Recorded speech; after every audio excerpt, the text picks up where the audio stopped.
Olá, boa noite. Muito, Cá es- muito, muito boa noite.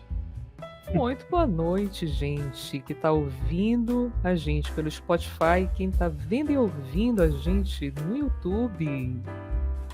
Tudo bem, pessoal? Cá estamos nós, novamente aqui em mais um episódio do Pode Falar. E você que Falando está mesmo, né? falando mesmo sempre, a gente fala mesmo, a gente vai batendo nosso papo aqui gostoso de toda sexta à noite.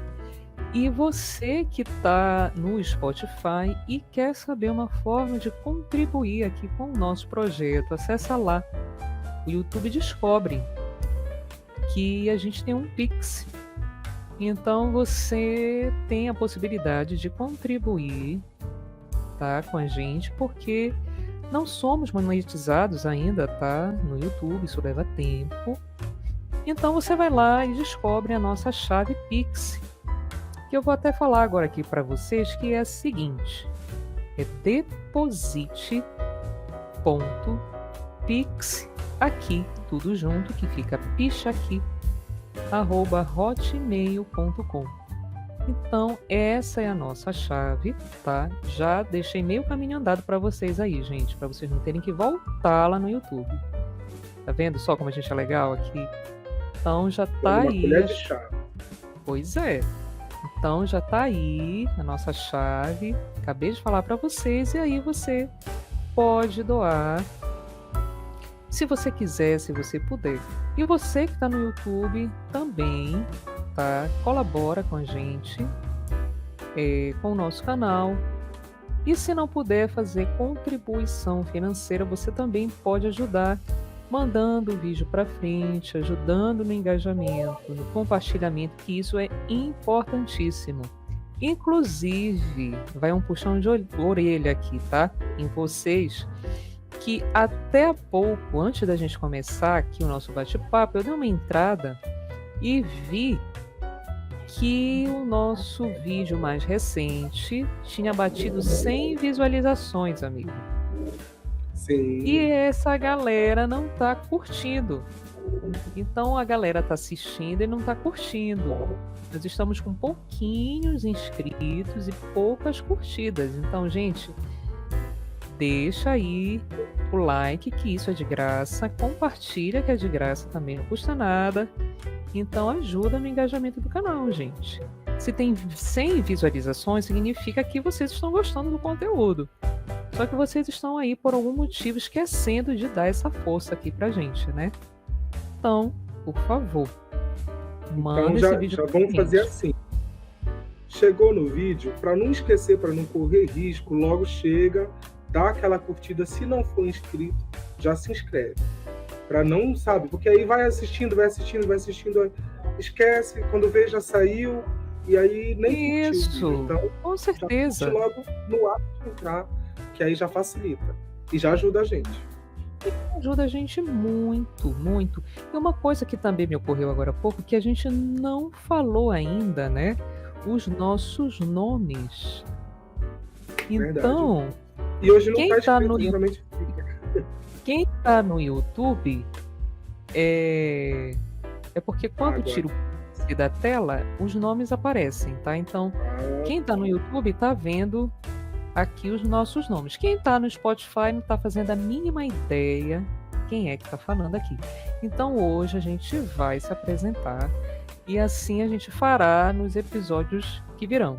Então, esta voz aqui que vos fala se chama Marcela. Se chama Marcela. E o meu amigo lindo aqui, que está aqui do meu lado, por favor, Eric. Que esse maravilhoso aqui, que embarcou comigo nesse projeto, tá? E a gente está aqui tocando esse sonho juntos agora. Então agora vocês já sabem quem é a voz feminina e quem é a voz masculina aí por trás. Então hoje o nosso bate-papo, tá? Ele vai ser sobre música. Ele vai ser sobre música. Em que contexto? A gente vai fazer aqui um passeio sobre alguns aspectos que a gente conversa em particular. O primeiro aspecto que a gente vai trazer aqui nesse nosso bate-papo musical, uma coisa que sempre me chamou muito a atenção, é quando a gente lembra da era dos festivais, os grandes festivais de música da década de 60. É comum, quando a gente joga no YouTube, faz buscas, a gente vê ali os vídeos, né, do Chico Buarque e aparecem crianças, né, cantando a plenos pulmões as músicas do Chico Buarque, que são músicas que, como vocês bem sabem, né, músicas que têm uma riqueza poética enorme, né, e que surpreende quando a gente... Isso. E surpreende a gente quando a gente olha, né, ver crianças naquela época, né, que eram crianças na década de 60, então a gente vê, tipo, crianças ali na faixa de 12 anos, pré-adolescentes, né, que seriam 12, 13 anos, cantando Roda Viva, cantando músicas como Bem-vinda, que é uma música que, tipo, poucas pessoas sabem que música é essa, né? E elas estavam ali cantando a plenos pulmões, torcendo pelo Chico Buarque ganhar o festival. E é uma coisa que a gente se pergunta: por que isso mudou? O que será que fez com que as nossas crianças de hoje perdessem esse contato com uma obra como a do Chico Buarque? Por que será, amigo? Acho que, bom, primeiro é o tempo, né? Primeiro é que o Chico era contemporâneo daquelas crianças, né? Então, realmente é muito mais acessível para elas ouvirem um artista que estava na televisão o tempo todo. Assim como para aquelas crianças era fácil ouvir o Chico, porque ele estava na televisão, ele estava nos festivais, ele estava nas coisas que estavam acontecendo naquele momento. Assim como hoje uma criança que assiste a novela das 6 da Globo vai ouvir naturalmente a Isa logo de cara. Por quê? Porque ela que está tocando na abertura da novela, né? Então aí a gente já entra por um negócio da contemporaneidade da obra, né? É muito mais difícil, por exemplo, uma criança dos anos 60, acho que ela não tinha o contato direto, ou pelo menos ela não ia cantar plenos pulmões uma música de Dalva Eliberto, por exemplo, né? Que era muito mais antigo naquele momento, né? Então, acho que tem essa questão do tempo, de ser contemporâneo essas crianças. Agora, tem uma outra questão que a gente pode fazer também, que é a questão do nível de complexidade da letra. Isso sempre foi outra questão que a gente fica pensando sobre isso, inclusive, né? E será que, por exemplo, as crianças da época, elas estavam cantando músicas que tinham um nível de complexidade muito grande. E que, realmente, se a gente for pegar para hoje, o nível de complexidade das letras é muito menor, né, do que as músicas populares. Se a gente for pegar as músicas populares de antes e de hoje, né? Claro, que também tem o outro gênero, tinha um gênero mais popularesco também, já na época, né? Que era o que era chamado de o brega, né? A música brega, aquela música que era música de cabaré, né?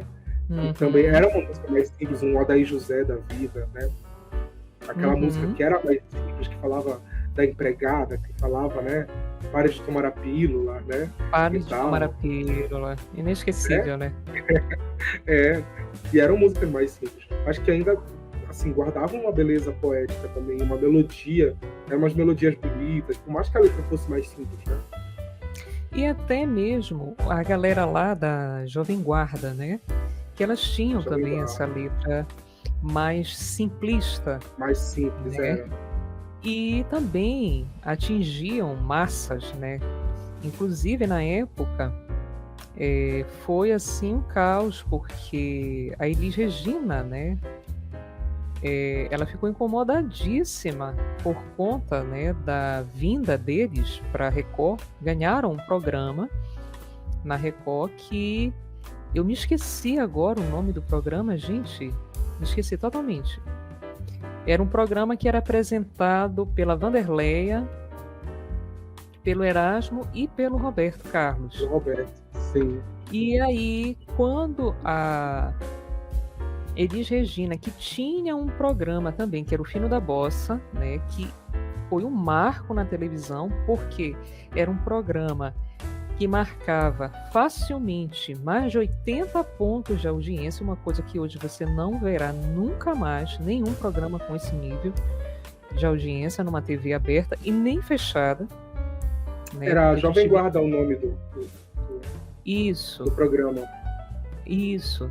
E aí, quando eles vão para a Record e apresentam isso foi um estouro. E o Fino da Bossa ele ficou ameaçado, né? Porque era um programa que tinha um certo, vamos colocar assim, um certo conservadorismo musical, né? Que levava pessoas como Aracide Almeida, levava a Maísa, né, para cantar lá. Enfim, então era um programa que ele tinha uma outra vibe e tudo. Então, quando vem o novo, né, que inclusive a Elis fala depois, né, lá no LP do Falso Confiante, o novo sempre vem, né, chega o novo, né, que é a galera lá da Jovem Guarda. E quando a galera da Jovem Guarda vem, né, isso incomoda Elis Regina muito, demais. E aí ela comete aquela loucura, né?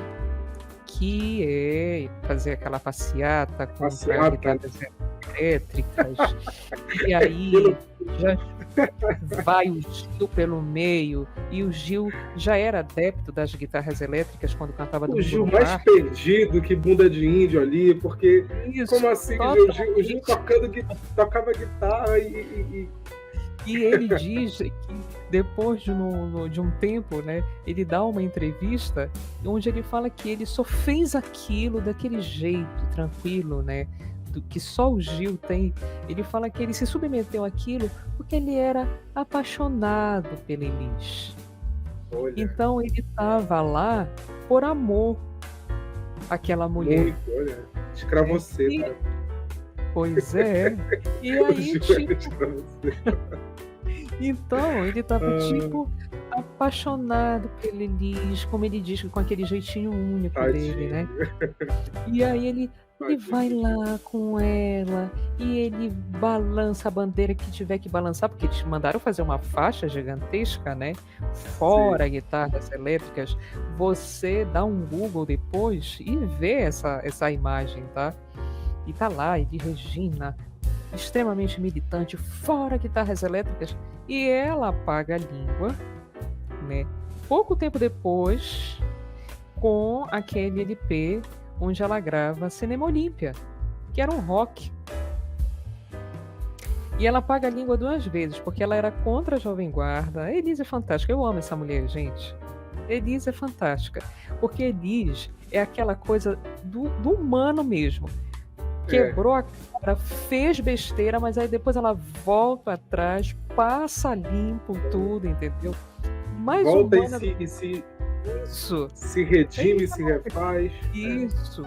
A Elisa, é por isso que eu amo essa mulher, gente.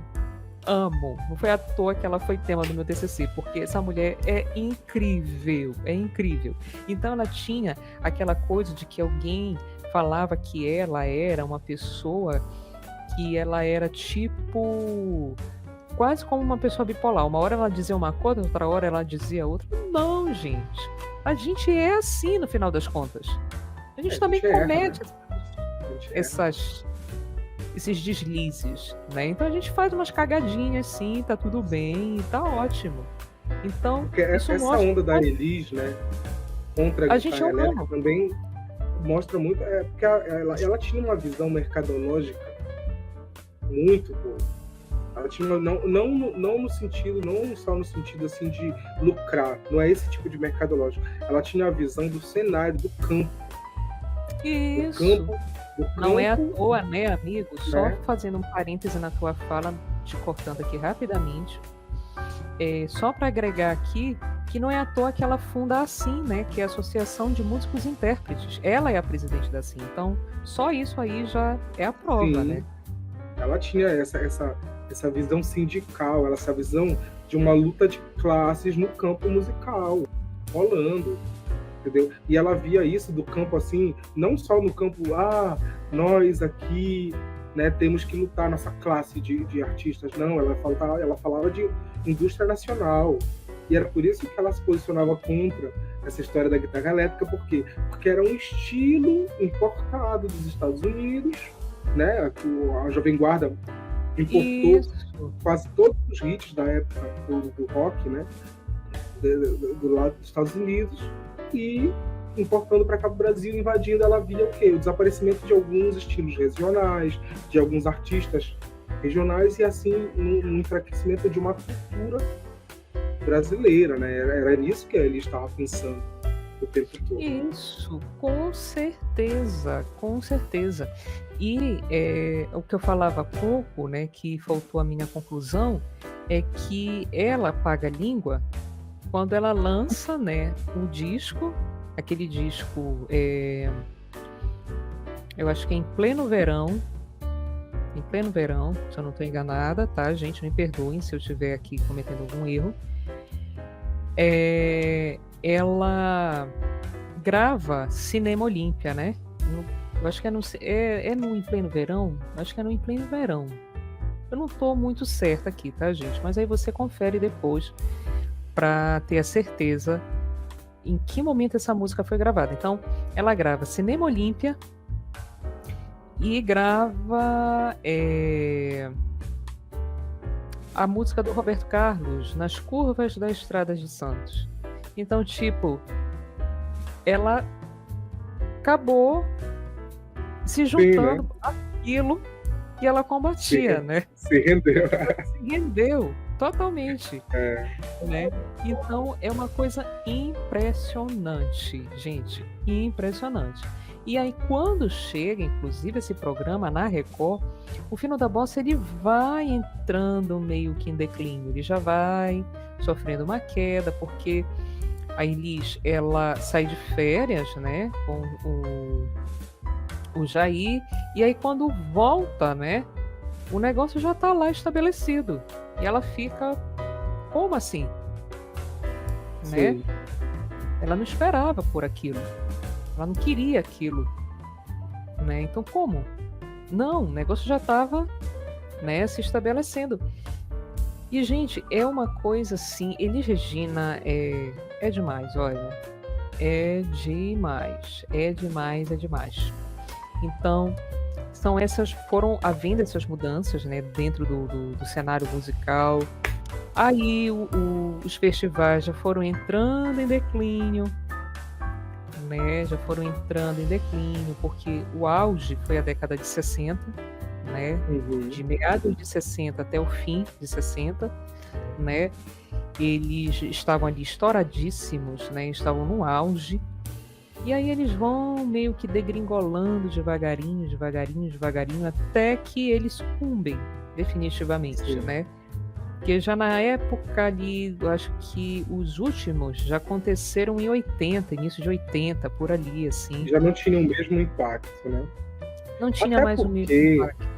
Também, né, essa coisa da complexidade da letra era uma coisa que, sim, era estilístico do momento, né, dos anos 60, dos anos, né, essa entrada aí do início dos anos 60, ainda antes do golpe de 64 mesmo. Só que depois do golpe de 64, essa complexidade da letra, ela vira uma necessidade. Era preciso complexificar a letra. Por quê? Porque existia uma censura, né? Para camuflar, né? Exatamente. O censor estava lá vendo. Tá certo que muitas vezes não era tão difícil enganar o censor, porque tem letra que tu lê, né? Mas tinha vezes também, tinha alguns censores que fazia uma vista grossa também, isso acontecia. Quando o censor era meio amigo do artista, fazia né, deixava passar mesmo alguma letra, alguma coisa. Mas, em geral, o artista tinha que complexificar a letra, né? Para poder a música de protesto, né, sair. E aí, quando chega já nos anos 80, já é uma outra história, porque primeiro começa a abertura, né? Então, começou-se, assim, no meados de 80, começou-se a poder dizer. A censura já ficou mais fraca. Então, aí vem as bandas de rock, fazendo amplas críticas sociais abertas mesmo, nada falado, né? Engenheiros do Havaí, Titãs, fazendo umas críticas sociais muito abertas mesmo. E aí era um momento que, né, aquele estilo de letra mais rebuscada e mais complexa e mais cifrada, né, mais hermética, já não cabia. Por quê? Porque todo mundo ficou tanto tempo entalado que agora aquele já era o momento de dizer. Né? E aí a gente descamba nos anos 90, que aí é onde que a língua já bateu no pé, já estava todo mundo dizendo tudo, já não tinha mais o que dizer, na verdade. E aí a gente chega nos anos 90 e se depara com o quê? Se depara com o El Chan, né? Se depara com o El Chan e a gente toma aquele choque, né? Assim, logo de cara, né? Porque fora o El Chan vieram outras bandas, né? Com esse mesmo segmento de axé, né? Que era uma coisa muito apelativa. Se você não sabe do que a gente está falando, se você não é dessa época, se você não é contemporâneo da gente, você dá um Google e você pesquisa, coloca assim El Chan anos 90, e você vai ver assim umas coisas bem, bem legais.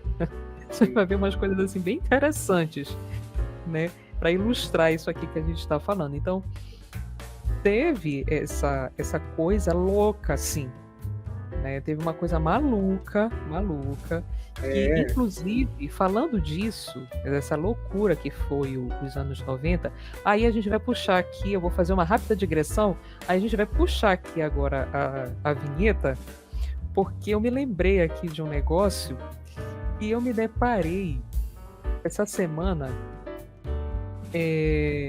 caiu para mim no Instagram, que foi o seguinte: a Eliana, que era uma apresentadora infantil, né? Eliana lá, bonitinha, apresentava o Bom Dia e Companhia, né? Ali na década de 90, e era o nosso programa preferido, assim, na década.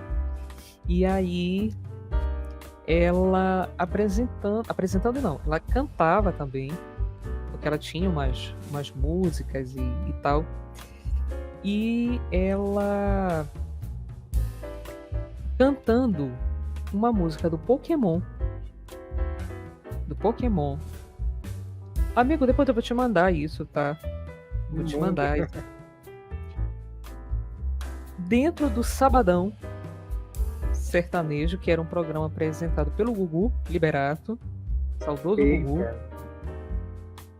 E nesse programa, gente, era o seguinte que o negócio acontecia. Tinha umas mulheres nuas, eu não vou dizer nem semi-nuas, eu vou dizer nuas, tá? E elas ficavam debaixo do chuveiro, assim. Lembra desse programa, amigo? Elas ficavam assim, nuas, elas estavam com uma blusinha branca, elas ficavam debaixo do chuveiro, dentro de uma espécie de uma taça, ao redor do palco, assim. E a Eliana cantando lá, Pokémon, Pokémon, temos que pegar, Pokémon, Pokémon. E elas dançando assim, como se elas estivessem numa boate adulta, sabe? Assim, gente, que maluquice. Os anos 90 era surreal, era um negócio. Porque assim, os anos 80 já era um negócio assim, se você for ver, chacrinha, tinha chacrete, seminuas. O programa da Xuxa dos anos 80 era umas roupas da Xuxa usando todas as difíceis, o cacete A4 do lado das crianças, era um negócio. Mas nos anos 90, a coisa dobra, eleva a potência um pouco. Eleva. Parece que estava sufocado e estourou. Estava tudo sufocado. Freud explica, né, as funções. Você reprime muito uma coisa, se bem que nos anos 80 nem foi tão reprimido, né? O que foi reprimido era o discurso era reprimido, mas assim, o visual da coisa sempre foi assim, meio escrachado, né? Só que nos anos 90 tudo vem junto. Nos anos 90, a piscina do Gugu, meio-dia de domingo. Era aquela mulher toda estudental se esfregando naquela piscina. Isso! Era Os uma caras, coisa porque assim, era sempre assim, era a mulher que tentava pegar o sabonete da piscina do cara, sabonete. e era um negócio louco. E o programa protagonizou umas coisas, assim, você lembra do Van Damme com a Gretchen? Aquilo ali foi o momento Uma pedra, mais aquilo é uma pedra. traumático da televisão brasileira, né? Aquele momento ali. Não, as Nós coisas mais. testemunhamos a ereção do Van Damme ao vivo. Não, e o Gugu tentando olhar, né? E o Gugu, olha pra tira amarelinho, velho. Né? Era incrível isso, gente. Os programas do Gugu, de uma forma geral, era nessa vibe. Dê um Sim. Google aí que vocês vão ver. Então era Era Sabadão caos, era Sertanejo, muito caos. era caos. Esse vídeo da Eliana cantando Pokémon, Pokémon, temos que pegar, e as mulheres sensualizando dentro de uma taça, Sim. né?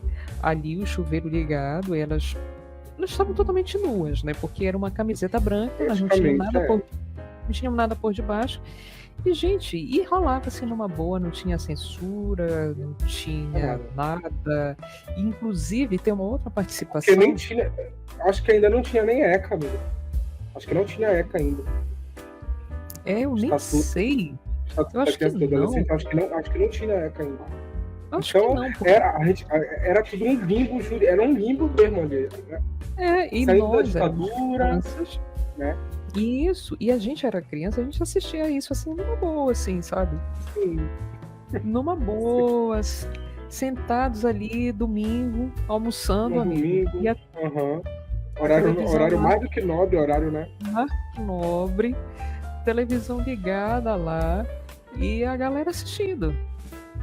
Assim, e a banheira do Gugu, gente. A banheira do Gugu era um negócio. Era um negócio que a câmera dava uns closes nas bundas, assim. Era uma coisa, assim, assustadora.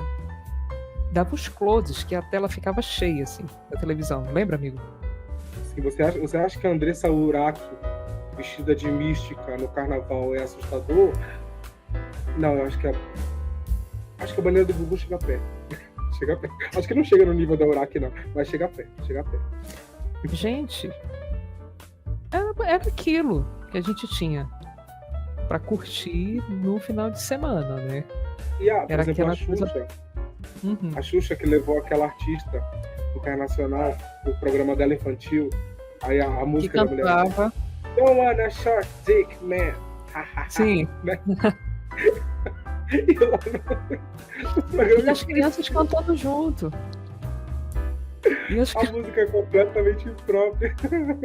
E as crianças cantando junto, ainda fazendo passinho lá, e o Praga no meio, e os outros personagens lá, todos juntos. Gente... Era o caos. E aí, fazendo o link com a música, né? A música que, por exemplo, que a gente passa os anos 70 com as músicas muito... aquela coisa de protesto, aquela coisa da música cabeçuda, que tinha que dizer uma coisa importante porque era importante dizer, mas não podia ser dito de forma aberta. Aí a gente passa os anos 80, onde muitas bandas começaram a dizer e fazer as críticas de forma mais aberta. E aí a gente chega no ano 90, quando não tinha... Assim, tem outro movimento nos anos 80 que também é importante, que é o do sertanejo, né? Que foi, era os amigos, né? Não sei se tu se lembra, né? Que eram todas as duplas, né? Que eram os amigos que formavam aquele grupo. E era aquele sertanejo chorão, extremamente açucarado e apaixonado e sofrido. Totalmente diferente do de hoje em dia. Totalmente diferente, era outra vibe. E aí, esse choro sertanejo foi quebrado pelo axé. No iníciozinho dos anos 90, logo já tem essa ruptura. E o axé chega escangalhando tudo. Né? A Daniela Mercury, né, que escangalhou, que abriu a porteira do axé lá em 91, mais ou menos, escangalha tudo, quebra tudo, e de um jeito que não tem mais volta. A porteira do axé andou ali. E aí era uma música diferente, porque diferente daquele rock dos anos 80 que tinha umas críticas a fazer, né? O axé já não tinha muito essa preocupação. Meio que, a gente já passou muito tempo calado, beleza? Os anos 80 inteiro tinha gente falando e fazendo crítica, fazendo não sei o quê. Os anos 90, a gente só quer curtir. A gente quer curtir o Foi tipo momento. isso. E vamos ser, sabe, vamos festejar. Tanto é que o maior fenômeno dos anos 90, um dos, né? Mas acho que provavelmente o maior relâmpago, que é o Mamonas Assassinas, né? Uhum. Eles tentaram ser Legião Urbana. Você se Sim. lembra, né? Uhum. Eles tinham História. ele que ele fundou primeiro uma banda que o nome era Utopia e que a Isso. linha da banda era que nem a linha do Legião Urbana, né? Uma coisa mais reflexão filosófica, né? Social, não sei o que, blá, blá, blá. Sim. E ninguém queria ouvir, nenhum produtor se interessava, porque não era isso. Em 1996, no auge do axé, ninguém queria saber, sabe? E aí ele foi e fizeram a banda do Mamonas Assassinas, que não falava uma frase séria em nenhum momento. Nada, E era gente. genial. Mas tu ouve o disco deles, eles eram geniais. Eles misturam na mesma música forró, rock, metal, pagode, assim. Eles faziam umas coisas que tu nota que, meu Deus, os caras eram bons. Mas, né? E aí aconteceu também a tragédia com ele. Ninguém sabe se eles tivessem ficado vivos o suficiente. Isso a gente que eu ia teria falar. visto, né? Isso. A gente teria Como visto, que eles teriam se comportado dentro dessa indústria fonográfica hoje? Será que eles permaneceriam do mesmo jeito? Ou Pois será que... Porque eu acredito que não. Eu acho que haveria uma adequação aí. Porque, tipo, aquele contexto, né, que era aquele contexto no qual eles apareceram, não é o mesmo contexto de hoje. Sim. Né? Então, tipo, muitas crianças ouviam, principalmente as crianças. Gente, eu lembro que eles eram muito queridos, assim, nas crianças. Até porque, você que não sabe, eles se apresentavam fantasiados. Então, eles se apresentavam fantasiados de Chapolin Colorado. Eles colocavam a roupa de super-herói. Eles se apresentavam de coelhinho, com roupa de coelhinho. Se apresentavam, então, só de sunguinha. Então, era uma loucura. E as crianças, assim, eram loucas por eles. Porque eles, logo, o público de cara que eles atingiram foram as crianças. Então, eu acho que hoje, como essa geração de crianças hoje, né, é uma geração diferente das crianças da nossa época, de quando nós éramos crianças, né? Eu acho que aí já não haveria mais esse elo. Né? Eu acho que eles teriam modificado um pouco. Não sei nem dizer que eu acho. Eu acho que não seria o mesmo público, eu acho que eles seriam uma espécie, sabe, de Falcão, talvez. Sabe? E que o Falcão eles tinham uma vibe de Falcão, né? Eles têm uma vibe de Falcão. Ele nem canta mais, né, amigo? O Falcão ele já nem canta. Eu vi ele tava... canta, mas não canta como ele cantava antes, por exemplo.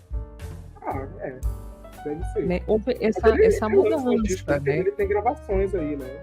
Sim. Pelo menos a última entrevista que eu tinha visto com ele no Jô, bem que o Jô já morreu faz um tempo. Mas a última vez que eu tinha visto, ele tava lá com né, gravações novas e tal. Eu acho que ele não tá tão parado assim ainda, não. Não, mas eu acho que assim... Eles iam estar nessa vibe, assim. Eu acho que o que eles... se eles fossem vivos, eu acho Só que mais sérios também. Né? Isso, eu acho que porque hoje existe uma outra...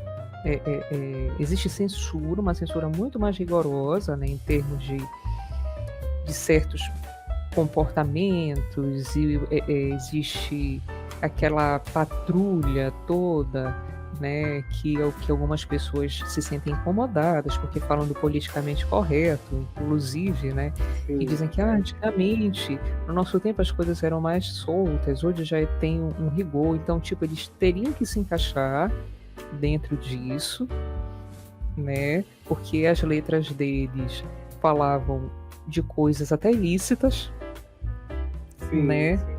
Falavam de coisas ilícitas e tudo, então, tipo, eles não iam mais poder ir pra essa vibe, né? Eu Assim, acho eles que só não eles iam poder tocar na ficariam rádio, né? riquíssimos, eles ficariam riquíssimos, eles estariam riquíssimos, porque Com os certeza. Mamonas iam, eles estouraram, mas só que eles não puderam aproveitar porque foi tudo simultâneo, assim. Muito rápido, Aí né? já veio o 6 meses acidente, só, isso, não deu tempo de aproveitar nada não do deu que eles tempo, fizeram. não deu tempo. E aí já estouraram e morreram. Tipo assim, eles estouraram, morreram, acabou. Então eles não viram, né, os lucros disso daí. Então Sim. eles certamente estariam riquíssimos, né? E aí eles estariam vivendo muito bem estabelecidos ali, né? E aí eles estariam numa outra vibe que não seria mais essa, seria similar, mas não exatamente igual, E né? eu acho que eles talvez, eles poderiam até mesmo ter ido pela vibe inicial que eles queriam ir no início e não puderam, que o Dino queria ir depois, por causa das questões de mercado. Eles, olha, já tenho meu dinheiro, já somos ricos, então bora fazer um disco conceitual, um disco, né? Mais assim, mais introspectivo, reflexivo, sério. Eu acho que eles com certeza lançariam. Eles com certeza lançariam. E até porque eles já teriam um público para isso. Sim. Né? Eles já teriam um público para isso, porque nós seríamos os públicos, né? O público deles. Sim. Nós seríamos esse público, né? Porque a gente cresceu ouvindo. Então certamente nós. Muito.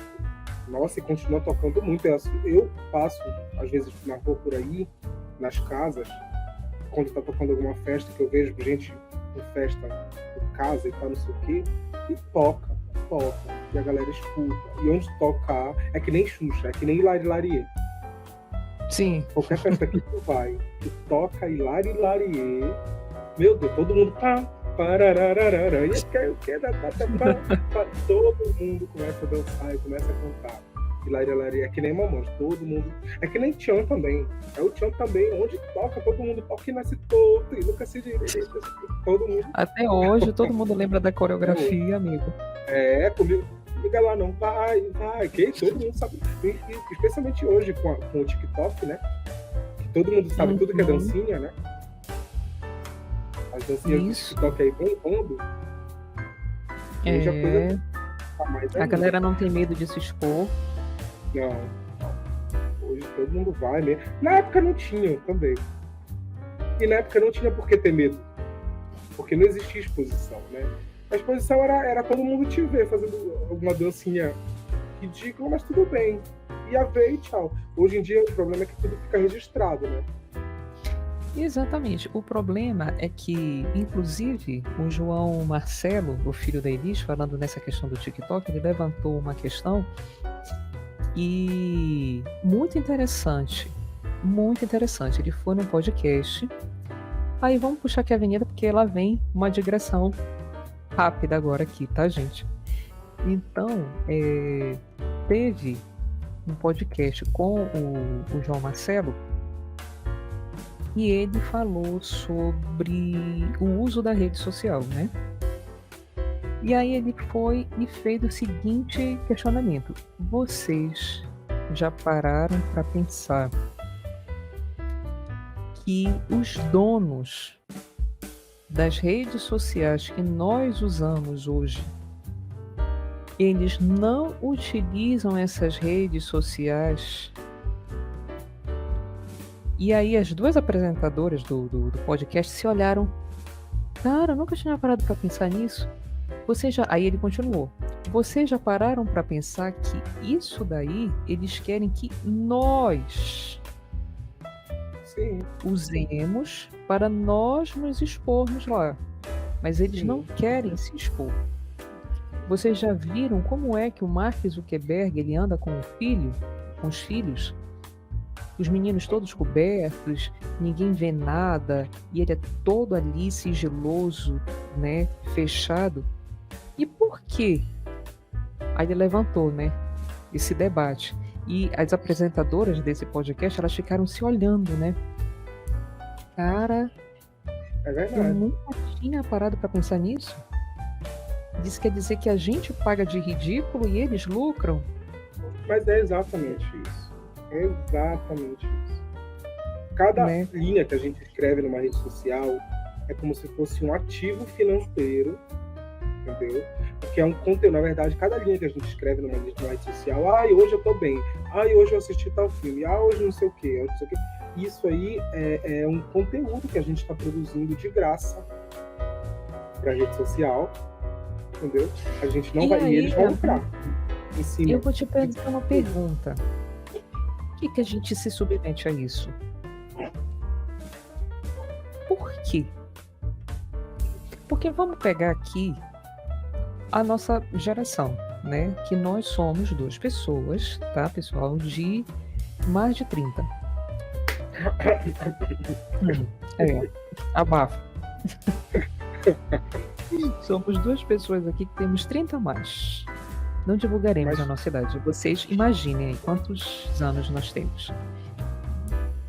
E corre lá, você que está no Spotify, você quer saber? Pera lá, deixa eu ver aqui quantos anos esses 2 têm. Aí você corre lá no YouTube para ver. Tá com curiosidade, tá lá no YouTube. Aí você digita aqui nos comentários quantos anos vocês acham que a gente tem. E por que a gente se expõe, amigo? Aí fica essa pergunta. Por quê? Porque vamos analisar a situação. Como eu estava colocando, nós, né, somos pessoas de mais de 30. Um pouco mais de 30, né? Quando nós estávamos na nossa ali adolescência, pré-adolescência, adolescência, a gente não tinha essa necessidade de exposição. Ok, nós não tínhamos o recurso e hoje nós temos à mão, né? Que é essa questão da internet, de se expor, de divulgar nossas fotos, etc e tal. Agora, por quê? E todo mundo vivia. Você ia pra... Isso é muito E você ia. Isso é muito interessante, sabe por quê? Porque a gente não sentia falta. E é uma coisa que isso faria falta pra gente hoje se fosse tirado? Pra mim, eu vou te falar bem a verdade, assim. Pra mim não me faria falta nenhuma. Assim, em termos de ter a necessidade de estar se fotografando todos os dias e expor o que você está fazendo, o que você está comendo, não. Porque a gente viveu numa era onde nós não tínhamos isso. Nós tínhamos o quê? A máquina fotográfica. A gente comprava um filme de 24 poses, mais ou menos, colocávamos ali. Aí tirávamos, rezando para que o negativo Todas não desse prestassem. defeito, porque ainda tinha um negócio que o negativo, na hora que você tirasse, podia dar defeito, né? Podia queimar a luz podia queimar o Isso. negativo. Estourava, né? O negativo e pronto, se perdia. Então aí a gente tem até hoje, né, a galera da nossa geração, claro, aquele bloco de fotos, né, que a gente tirou muito e tal, na época da nossa infância, os primeiros aniversários e Os tal. álbuns. É porque foto era mais pra álbum, né? A não ser que tu tivesse mesmo uma máquina que tu gostasse de ficar tirando foto. E aí tu tinha que ter o trabalho de mandar revelar. Tu tinha que ir no estúdio fotográfico, aí mandava revelar a foto, aí tu ia ter a tua foto. E só ia ver que fosse na tua casa ver a tua foto. Isso. Ou então tu pegavas, mandava fazer uma cópia e mandava para alguém. E mandava para as pessoas. Isso hoje colocava no muito correio. Isso é absolutamente esquisito. Isso parece uma hoje coisa assim, sei lá, é homem de mundo, Neandertal, né? Todo mundo. E é todo mundo. E é o mundo mesmo. E é o mundo mesmo. É o né? mundo. Então, mundo analógico, coisas do mundo analógico, gente. Isso. E aí, amigo, volta para aquela pergunta: por que o ser humano ficou com esta necessidade? Em que momento isso aconteceu? Por que criar uma rede social onde eu devo expor o que eu como, onde eu estou, os meus momentos de tédio, porque eu confesso que um dia desse eu coloquei uma foto assim, eu estava bem entediada, e coloquei assim, um tédiozinho de leve. Eu estava super entediada, peguei e tirei, assim, que é uma coisa raríssima, assim. Eu não posto tantas fotos, assim. Quando posto é nos stories que some logo ali, papum, né? Então, por que a gente ficou com essa cultura? Porque isso foi imposto, né? Porque isso foi, de uma certa forma, acaba meio que sendo uma imposição. Você precisa estar ali. Você Depois de tem um que... tempo, sim. Depois de um tempo, né? deu um Isso, efeito manada. De que, todo mundo tem. isso. Só que antes desse efeito manada se estabelecer, tem aqueles, os que vão primeiro. E aí, nesse momento, porque assim, quando a gente começou a... quando a gente fez o Orkut é porque todo mundo já estava fazendo, né? O Orkut. E o Facebook também. Mas as primeiras pessoas nem tanto, né? E aí, por que essas pessoas fizeram Facebook? E também a gente, no fim das contas, é o mesmo motivo. É porque assim, vamos lá. Eu vou ter que buscar um senhorzinho para falar comigo, que é né, que é um tal de Durkheim aí. E aí que ele falava que era o seguinte, que o capitalismo tinha esse problema. O problema do capitalismo era a falta de coesão social, né? Que antigamente, antes do capitalismo, assim, ele não critica tão diretamente o capitalismo, mas as sociedades modernas, a coesão social é menor, as pessoas têm menos conexão entre si, a sociedade é menos coesa e é mais, assim, individualista. Então, é como se as pessoas estivessem mais sozinhas mesmo. E nisso, aí eu fico pensando, se as pessoas estão mais sozinhas, elas não são tão escutadas, né? E o século XX é meio que isso também, né? A gente meio sozinho, não sendo escutado, falando, sabe? Porque sempre tem aquela coisa de, eu tenho ideias que só eu penso, que ninguém me escuta, que eu não vou falar pra ninguém, porque ninguém vai nem entender. E aí as redes sociais surgem, né? O Orkut tinha um tal dos fóruns, onde tu podia procurar qualquer coisa absurda que tu gostasse ou que tu pensasse. Tinha uma comunidade com aquele nome e tinham pessoas que estavam falando sobre aquilo, né? E aí as pessoas começaram a se encontrar. E aí a internet, eu acho que é isso que pegou muita gente com a internet, né? Isso de conectar pessoas que achavam que estavam sozinhas. Os emos, né? Os emos, que pode ser a maior tribo desse período aí, né, dessas tribos urbanas desse momento do Orkut, eu acho que foi o, né, que era um bando de gente que escolheu assim, é esquisito, mas aí na internet virou um grupo forte, só que ali geograficamente e sucumbiram, né? separado, porque a moda passa, né? Toda a moda passa. Mas aí será que isso era uma ideologia, né? Os emos eram uma espécie de... Era um certo viés ideológico. Tipo, eram pessoas que tinham perfil depressivo, que andavam todas de preto, com o rosto sempre coberto pelo cabelo longo no rosto, sempre para tapar ali a expressão, né, de tristeza e tudo, que eles não queriam ser vistos, né? E aí sucumbiu. Quem matou... Quem que eu tava falando com isso? Não lembro quem era que tava falando. Acho que quem matou a vibe dos emos foi a Lady Gaga, né? Não, Lady Gaga não. Madonna meio que deu uma quebrada na vibe dos emos, porque ela lança aquele disco em pleno auge da coisa dos emos, né? Lá em anos 2000, né? No início, na década de 2000 a 2010, né? Que era quando os emos pegam força. Aí a Madonna vai e lança aquele disco dela que homenageia a disco music, que tem sampler do ABBA, né? Que é aquele disco de 2005, né? Que tem aquela...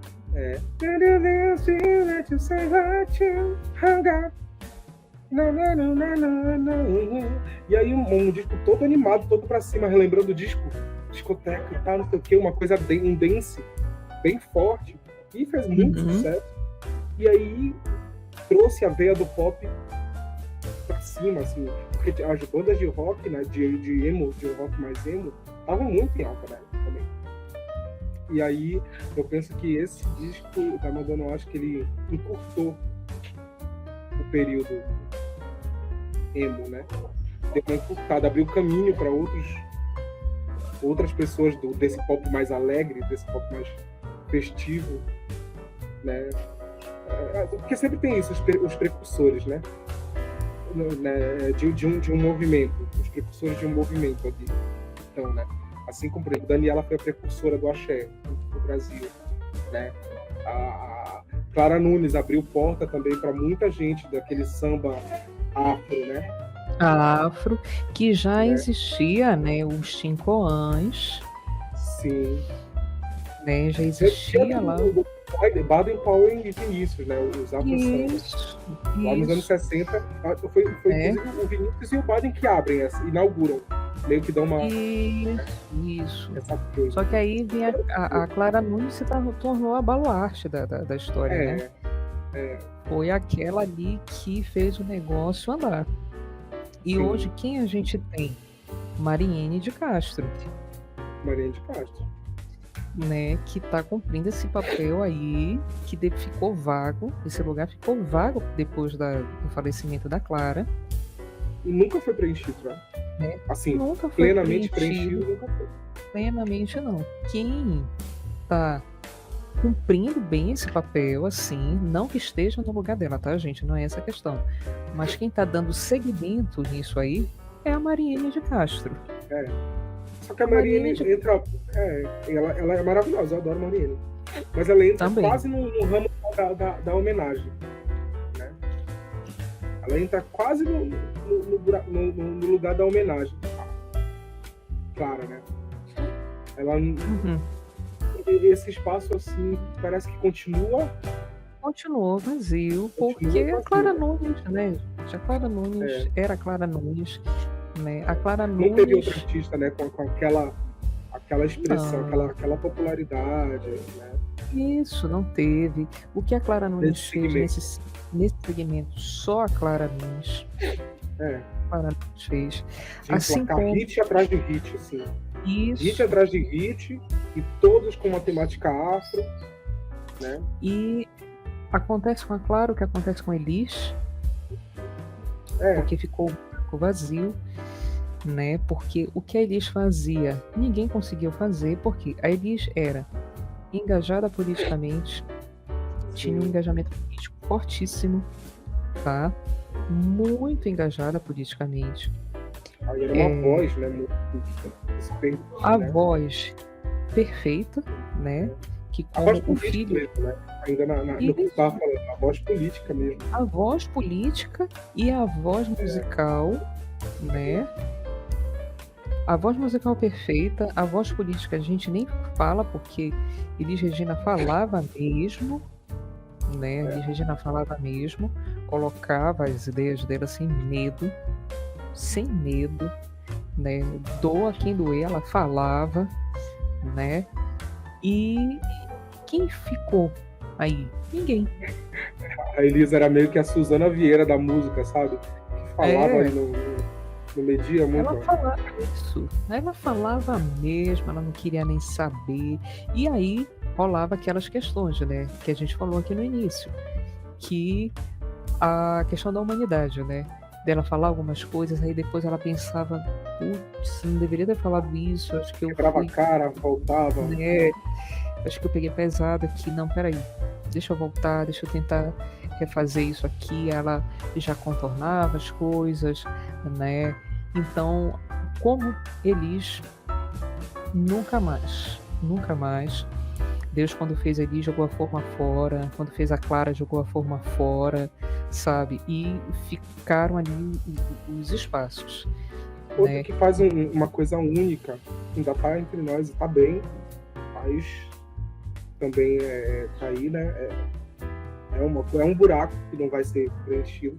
É a Alcione, né? A Alcione também tem um espaço que é muito... Ela abriu o espaço dela no som, que é só a Alcione que faz. que é esse Sim, samba meio jazz, esse samba jazz com aquela voz sim. meio corneta, ela, né? É, aquela voz Só ela faz. poderosíssima, né? Então, também quem vai deixar um vazio imenso no dia que foi embora, Milton Nascimento, Sim. né?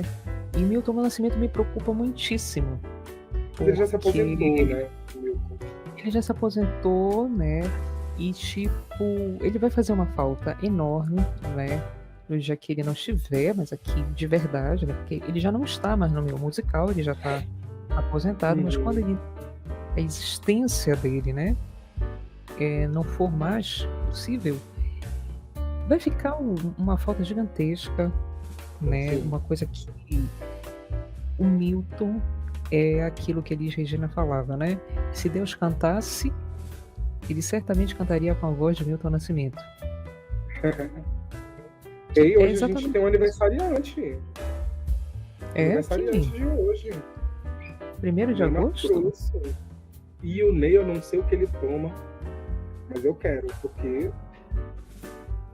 é uma força. E eu acho maravilhoso que ele nunca. Porque, assim, geralmente os artistas, quando eles pegam uma certa idade, eles dão uma parada na extravagância visual. Principalmente esses artistas que viveram os anos 70, onde todo E mundo o era Ney não. extravagante. Aham. O Ney não. Nem não, continua. Acho que hoje ele tá até mais extravagante do que ele era antes. Continua. Tem uns Umas tropicalistas, roupas né? toda com pedra, né?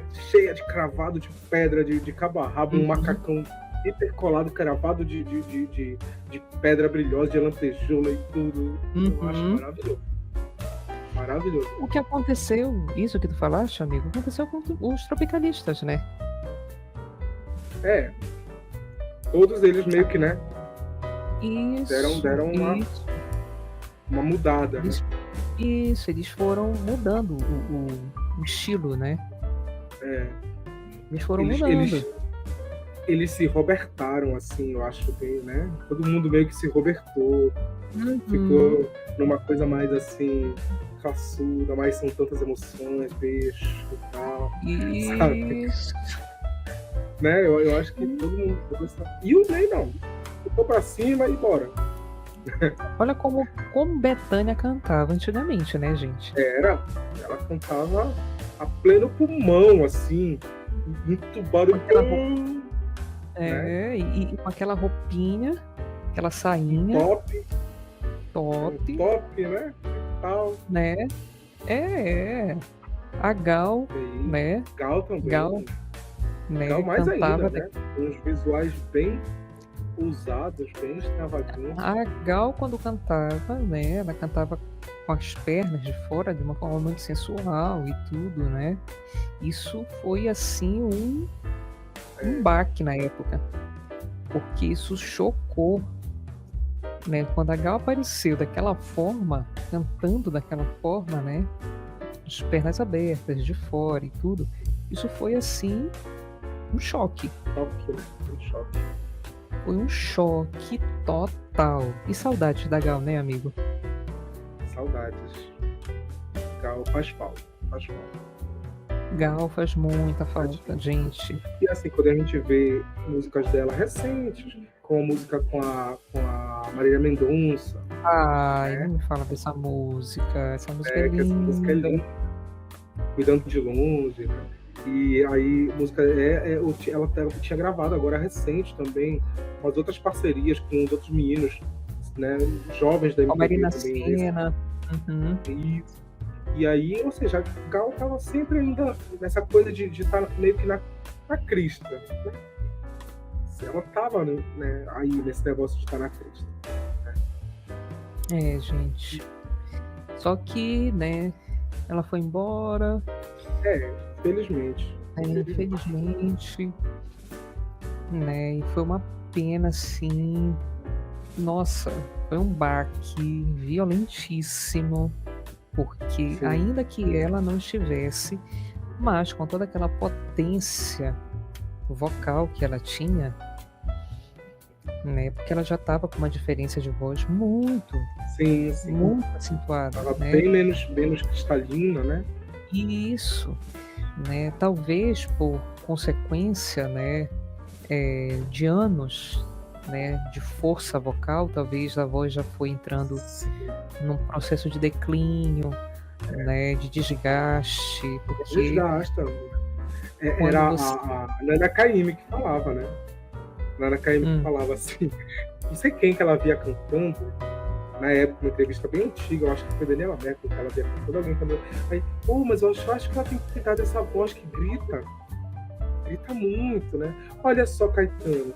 Caetano não grita nem se levar um chute no saco. Então, o Caetano vai morrer com essa voz que ele tem aí. Nunca vai perder, porque Caetano grita. E realmente, né? Você olha, Isso, o Caetano continua com a voz assim, do mesmo jeito. perfeita. Mas sabe que também quem teve uma mudança vocal assim, mas eu acho que foi proposital, inclusive até por uma questão de preservação, foi Marisa Monte. A Marisa Monte, a Marisa, quando você escuta o primeiro disco dela, que é o MM, você vê ela cantando Negro Gato. Depois vocês dão um Google aí e você vê ela cantando Negro Gato assim, estourando, né? Ela canta gritando Negro Gato, né? E ela tinha muito isso, assim, né? De impor a voz de uma forma assim mais gritada, né? E a Marisa hoje que eu digo, depois do MM, né? Depois do MM ela encontrou ali o equilíbrio, ela não fez mais isso. O conforto, né? Ela nunca mais cantou dessa forma. Ela canta de uma forma igual. Claro que ela teve uma mudança de voz por conta da idade, né? Você percebe uma diferença. Tipo, No Mais, que é o disco que vem depois do MM, que é o disco autoral, que é quando ela começa a se mostrar como compositora, que no MM não tem composição dela, né? Quando ela se lança como compositora No Mais. E aí você vê que ela tinha um timbre e que hoje ela não tem. Então houve uma mudança, né? Mas por conta da idade, mais uma coisa assim da questão da idade, como aconteceu com a Maria Bethânia, que a gente vê que a Maria Bethânia tinha uma voz muito mais grave, grave, e hoje a Bethânia não canta assim, a Bethânia tá mais pro agudo já. Né? Eu acho que a Bethânia foi uma escolha muito deliberada que ela fez. De, tá bom, não vou mais forçar minha voz pra nada. E realmente ela não força a voz. Ela entrou para a escola do Caetano e não passou aquela transição dos anos de 89 para 91, que é justamente quando ela grava As Canções que Você Fez para Mim, que é um álbum só de Roberto Carlos, né? Ali, que é antológico. Inaugura esse momento vocal da Bethânia de não forçar quase a voz para nada mais. A partir dali tu nota que nas músicas ela canta muito mais relaxada, com menos, porque antes era uma tensão, né? Ela cantava com uma tensão vocal muito forte. Rosa dos Ventos, quando ela canta, do amor gritou seu escândalo, aquilo ali tem todo aquele grave, né? Muito forte. Amazônica, né? É tipo isso. Né? E ela sempre ela impostava, ela tinha é isso que ela dava uma engrossada na voz, ela impostava a voz assim pra frente, né? E ficava ela tinha uma coisa, assim, né? Isso. E ela tinha uma coisa, isso, e ela tinha uma coisa também, amigo, antigamente, que era do R. Aquela música que ela canta era quase como um escarro, como se ela fosse escarrar. Era quase um escarro. Né? Então, é uma música que fica bem evidenciado isso, é quando ela canta.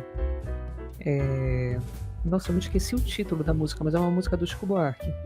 Que ela canta. Ele vinha sem muita conversa, sem muito explicar. Eu só sei que falava e cheirava, eu gostava demais. E ela, quando coloca os R's finais das palavras, e. Opa! Opa, olha só. Opa! E Essa música é aí, bonita. é linda essa música. E aí ela canta, né? E ela coloca os R's bem marcados, assim, né? Eu falo, ele vinha sem muita conversa, sem muito explicar. Explicar. Ela, né? Ela É. vibra, né? Então, isso também ela perdeu. Isso ela parou. Ela Era parou. muito característico dos anos Era 70, né? muito. 70 para 80, ela fazia muito essa marcação, Muito. essa marcação Isso. do R. Era bem marcado mesmo. Ela Era bem. vibrava o R demais. Era. Demais, demais, demais. E aí ela Muito. parou. Então ela parou. Ela parou. Né? Então a música ela foi sofrendo aí essas mudanças. Né? Eles foram mudando ao longo do tempo. Né? Maria Rita, que começou cantando um segmento, hoje já não canta mais. Hoje já é uma cantora de samba, né? Focada no samba, né? E a Maria Rita começou, eu acho que foi em 2005, 2006, por aí assim, 2007, por aí. Senhora do Destino, ela já fazia a abertura, né? Isso. Mande notícias do mundo de lá. Ela... Que essa música é linda gravou, também, né? Essa música é linda, linda, linda, gente. Linda essa música. E essa música, ela fala da morte, né? Ela fala desse momento, né? Ela fala da morte de uma forma muito bonita. E eu acho linda essa música, gente, pelo amor de Deus. E aquela coisa, né? Todos os dias é um vai e vem, a vida se repete na estação. Tem gente que chega para ficar, tem gente que vai para nunca mais, tem gente que vem e quer voltar, tem gente que vai e quer ficar. É linda, é linda, é linda. Né? E assim chegar e partir. Partir. São só dois lados da mesma viagem, né? Que é esse processo, né? É o nascimento e a morte, né? O nascimento e a morte. São duas vias e é isso. E é isso. É do Milton, se eu não estou enganado, essa música, eu acho, né? Que é do primeiro álbum da Maria Rita. Gente, essa música é linda. É linda, linda, linda, linda. Então, ela muda o estilo, né? Ela mudou o estilo.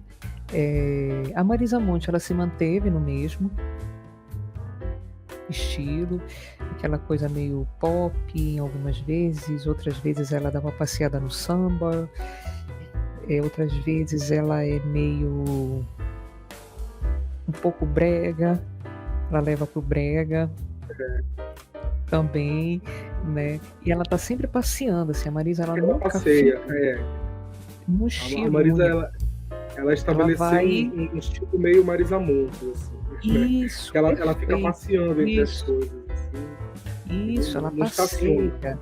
Isso, ela faz tipo como se fosse, amigo, um bordado. Ela vai costurando, né? Vários pontos ali para formar o estilo próprio dela. Né? Então ela nunca tá ali fixa. Esse último álbum a dela, essência amigo, da MPB, né? Escuta, da MPB é isso, né? O último? Isso, não, Portas. Não, escuta, amigo, é lindo, lindo esse disco. Lindo, lindo. Ela veio pra cá, né? Em maio. Ela veio pra cá, o show foi belíssimo, né? Daquele jeito dela, né? Que os trabalhos dela a gente tem que bater palma, porque os trabalhos de Marisa Monte são muito bons, gente, muito bons. Muito bom. Eu tietava a Marisa horrores, assim, na minha adolescência. Eu era tiete, assim, da Marisa. Eu tenho todos os discos dela. Tenho todos os discos. Tietava? Tietava. Por quê? Não entendi. Eu peguei, não peguei. Tem certeza que é pretérito? Né? Tá. E, não, porque eu tietava mesmo, porque hoje eu já não acompanho assim tanto, já não tenho mais todos os discos, já tem alguns que eu já não gosto tanto, sabe? Aí eu já meio que parei, assim, sabe? Por exemplo, o dos tribalistas, o mais recente, eu não curti, né? Mas foi uma questão pessoal, tá, gente? Pelo amor de Deus. Isso é somente uma questão pessoal. Então, assim, eu já não curti o Tribalista 2. Eu já não achei muito legal, assim. O primeiro é maravilhoso. O primeiro é ótimo, né? Icônico. Icônico, e esse segundo eu já não gostei muito, não. E eu acho ela fantástica na forma que ela conduz a obra. Acho, assim, 10 o posicionamento dela de não se expor na rede social. Ela só se expõe nos períodos de trabalho. A exposição dela é zero. Eu acho importantíssimo isso, esse cuidado com a imagem, sabe? Porque, assim, ela é muito a gente cuidadosa. acha que está preparado para isso, né? A gente acha, olha, muitas dessas subcelebridades, né, que atingem a fama e tal, elas acham que elas estão preparadas para a fama, mas só tá, assim, tu não sabe o que é fama. Uhum. Tu vê pelos olhos de um não famoso, uma pessoa famosa, mas só alguém que é famoso vai te dizer, é isso. É não poder ir em qualquer lugar, assim, ou ter sempre a plena certeza de que eu estou sendo observado o tempo todo. Isso, e amigo, assim, nem é a questão da celebridade, da subcelebridade em si. O próprio anônimo que está ali e cria uma conta aberta, pública, numa rede social dessa, ele se esquece dos riscos que ele está correndo, né? Quando ele começa a se expor, né? Então, será que isso também, né, não influencia em certas questões emocionais que são tão pontuais hoje? Sim. Só que uma questão que eu vejo é que, por exemplo, isso da gente já se expor, hoje todo mundo se expõe, né, na rede social. Alguns mais, outros menos, e outros muito, e outros, isso, né? Mas isso dá uma falsa ilusão pra gente de que a gente sabe o que é se expor de verdade, que a gente sabe o que é ser famoso. E a gente não sabe. Não. A gente não sabe. Só sabe essa galera que é. Uhum. Porque assim, eu posso postar uma merda na rede social e apagar daqui a pouco que ninguém vai lembrar e ninguém vai ligar. Né? No máximo, algumas pessoas vão, mas daqui a pouco esquece. Agora, quando você é famoso, ninguém vai esquecer nunca. Nunca, jamais. Só, amigo, quando eu falei isso agora, eu falei em relação do tipo da absorção. Porque, tipo, tem gente que absorve e tem gente que, tipo, tu posta uma coisa lá e a pessoa, um grupo de pessoas não gostou, tipo, tu segue a tua vida. Sim. Mas tem pessoas que não. Aí depende do emocional de cada um, né? E aí tem pessoas que ficam muito abaladas, já tem pessoas que ficam ali, né? Caramba, isso acabou com o meu dia, e sabe, como é que eu vou lidar com isso agora? Tu estás entendendo? Porque tem isso. Então dão muita importância, né? Muita validação. Isso. Uma busca de autovalidação constante, né? Por exemplo, tem uma foto, não deu muitos likes, ou já se sente mal. Aí o que vai fazer? Vai postar uma foto que vai agradar mais o público. Isso. Né? E aí o que vai fazer? Vai certamente te expor mais. Se expor mais, vai se expor mais. Só que isso é um caminho, é um ciclo vicioso, que ele é uma areia movediça, ele vai te puxando. Porque o público, ele não vai se contentar com aquela mesma quantidade. O público vai querer mais. Vai ter que subir o nível de tempos em tempos. E aí sobe o nível da exposição para ter aquele número de likes. Exatamente. E aí, amigo, vem um questionamento aqui que me ocorreu agora. Por que, se eu não sou famosa ou famoso, por que eu vou me submeter a isso. Porque vamos lá, a pessoa que quer seguir a fama, seguir por esse caminho de fama, como alguns influenciadores, etc., eles vão se expor mesmo, porque eles têm um objetivo certo, atingir aquilo ali, que é o lucro, quanto maior, melhor. Fama, né? Que da fama vai vir o lucro. Isso. Da fama vai vir o dinheiro, né? Beleza. Se eu não tenho este objetivo para a minha vida, eu quero ser, como bem diria Rita Lee, uma pessoa como um filho de Deus, né? Se o meu único objetivo na vida é ser uma pessoa comum, um filho de Deus, para que é que eu vou, ok, criar uma rede social pública, abrir, deixar ela pública, tá? Colocar um monte de gente dentro, desta rede, para que aquelas pessoas fiquem, eu não sei quem são, não faço a mínima ideia, não sei de que buraco saíram, entendeu? Ficarem me censurando, me criticando, acabando com o meu emocional, para quê? Para quê? Se o meu objetivo não é esse.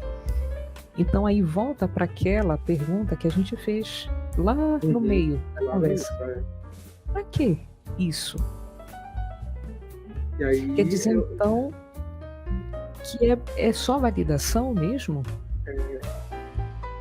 Acho que no fundo as pessoas se sentem muito sozinhas, né? Muito desimportantes. As pessoas querem se sentir ouvidas, elas querem se sentir importantes de alguma forma para alguém. Algumas vezes até mesmo incomodando. Eu já vi gente em rede social que gosta de postar coisas assim para incomodar os outros, porque dá engajamento e as pessoas vão ficar comentando. Né? E parece que é isso, as pessoas querem validação, elas querem ser ouvidas, querem ser, às vezes, a maioria das vezes, engrandecidas de alguma forma, né? Pertencentes de uma forma de um grupo. É um grupo também, é uma outra possibilidade, né? Aí, no final das contas, isso leva a quê? A doenças psicológicas. Eu não sei se tu vistes, saiu aqui, atenção, você que está aí ouvindo esse bate-papo e vendo também, você dá uma procurada aí. Saiu uma pesquisa, eu salvei aqui, eu vou te mandar depois, que o índice de infelicidade aumentou. Atenção, isso é um momento de digressão, tá, gente? É um momento de digressão, é o último momento de digressão aqui do nosso bate-papo. Ele aumentou o índice de infelicidade. O índice de infelicidade está numa reportagem que saiu no jornal O Globo. Eu salvei essa reportagem porque eu ainda não li, inclusive, e eu vou te mandar. Então, por que será que aumentou? Tu estás entendendo?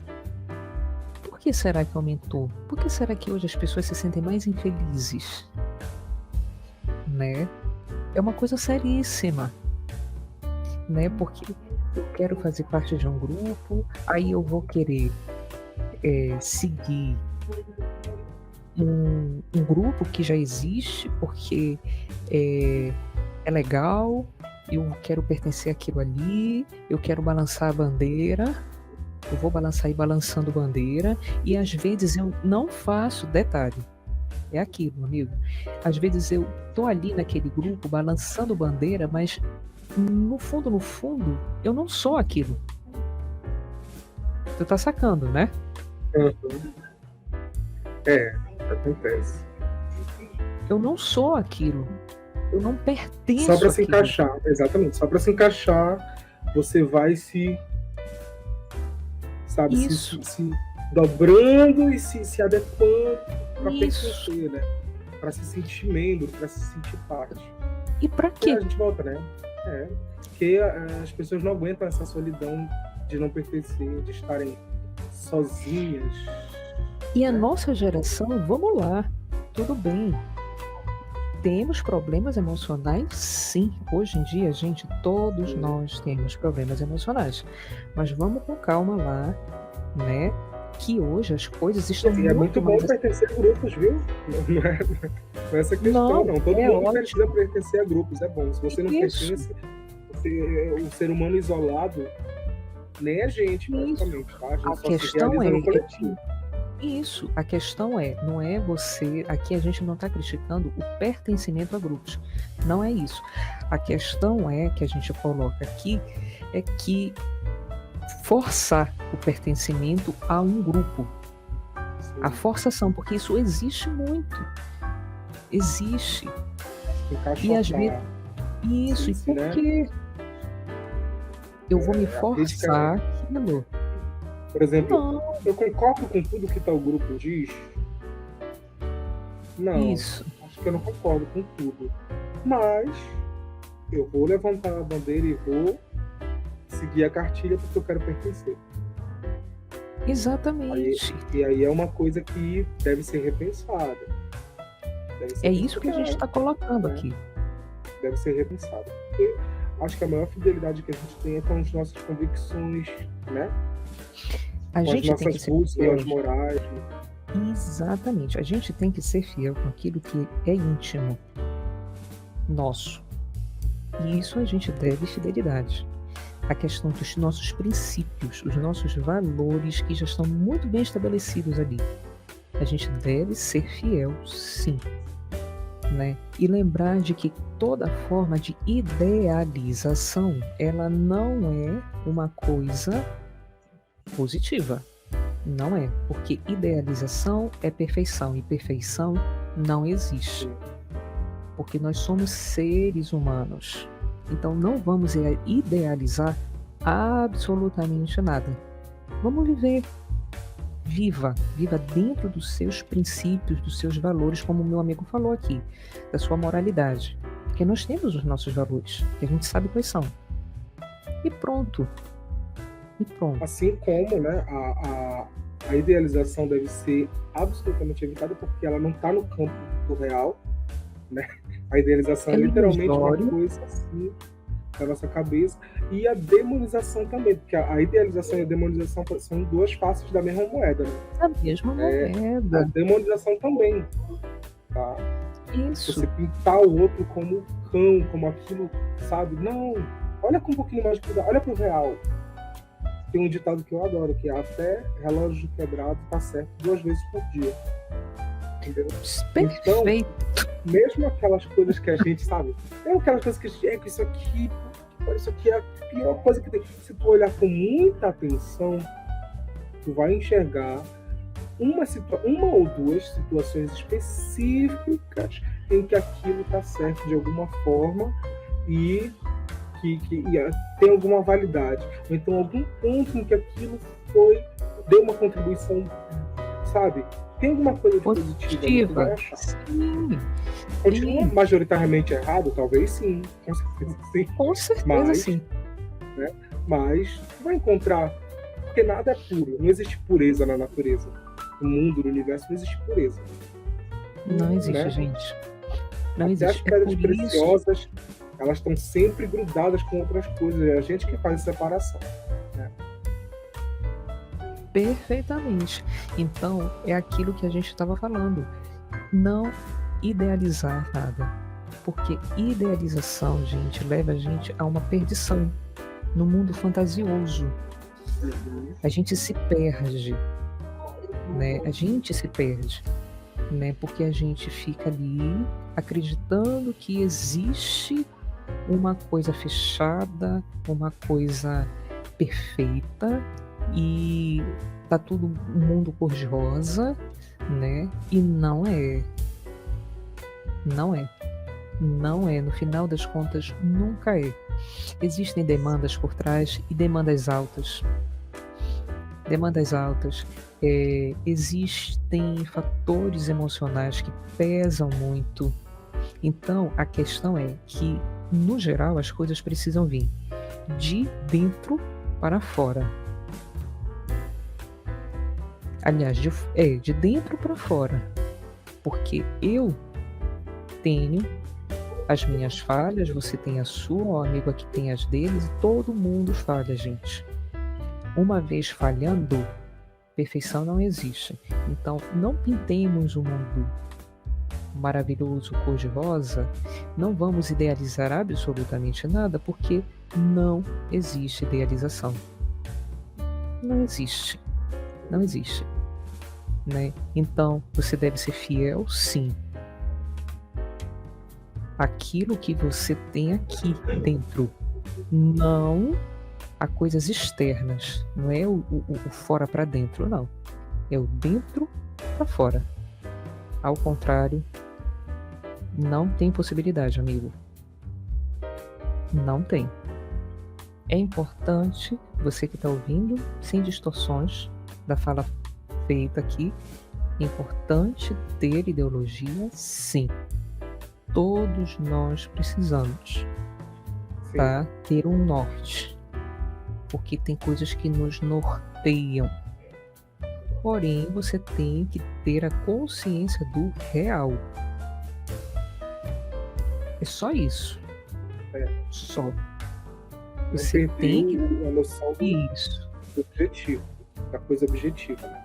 Não esbarrar na questão, amigo, do fanatismo ideológico. Calma. A gente tem o nosso viés ideológico, mas a gente não pode ser fanático. Porque o grande erro das pessoas é quando elas pegam, todo mundo é ideológico, né? Só que a gente tem o nosso lado objetivo aqui. O problema é quando as pessoas confundem o ideológico com o objetivo e elas começam a nomear o que é ideológico delas como se fosse objetivo. Né? A gente vê muito isso, por exemplo, na área da economia. A galera de viés mais liberal sempre fala como se tudo que eles dissessem fosse técnico, fosse objetivo. Quando é tudo muito ideológico também. Tão ideológico quanto qualquer outra corrente. Né? E aí esse é um perigo que a gente tem que ter muito assim, em mente para não, né? Saber separar, gente. Saber separar. E saber diferenciar isso no discurso dos outros e no nosso também. Isso. Saber separar. Não, isso aqui que eu tô falando já é mais ideológico do que objetivo. Né? Olha, isso aí que o pessoal tá falando, isso aqui é ideológico. Mas também tem um dado objetivo aí no meio, porque as coisas elas não vêm separadas bonitinho, a gente acabou de falar isso. Né? As coisas elas vêm assim, todas misturadas. E a gente tem que fazer assim, isso aí. A separação, tendo a consciência, saber absorver, né, aquilo que agrega para nossa ideologia, aquilo que, eu tô seguindo isso aqui. Isso aqui é agregador. Mas isso aqui, não, isso aqui já é fanatismo. Então, pera lá. É importante, vamos saber, né, dividir isso aí. Então, acho que a gente tendo esse filtro, né, perfeito. É perfeito. Eu acho que é isso aí, né? E aí, voltando lá para a questão, né, das redes sociais, que as pessoas vão lá e colocam o viés ideológico de cada um de uma forma muito apaixonada às vezes, né? E se esquecem de que isso vai sendo disseminado e você não está sabendo quem é que está recebendo isso. As consequências disso podem ser... Quem é que está recebendo isso? É uma pessoa que segue a sua ideologia, mas é uma pessoa que emocionalmente é frágil? Olha o problema que você está criando para essa pessoa. Né? Então eu vou disseminar... né? E além disso, que comportamentos você pode estar incentivando? Isso é muito sério. Isso. Né? Porque isso se torna uma ação coletiva depois. Sim. Então a gente tem que ser muito assim, cuidadoso com essas coisas, enquanto comunicador, principalmente quem é comunicador, né? Quem é comunicador tem que ter muito esse cuidado. Então, o que eu tô, sabe? O que essa ondinha que eu tô batendo aqui vai virar? Isso, né? Então, quando a gente falando agora do meu lugar assim de comunicóloga, né? Quando a gente está na faculdade estudando comunicação, eu lembro da última aula de uma professora no último ano do curso, que ela disse o seguinte, que ela apresentou um dado, né? Que o engenheiro por ano mata X, o médico por ano mata Y. Aí ela foi dando assim, né? Dentro das profissões. E um comunicólogo, por uma informação mal feita, uma comunicação, né, feita de uma forma errada, ele pode matar milhões. Ele pode promover uma catástrofe.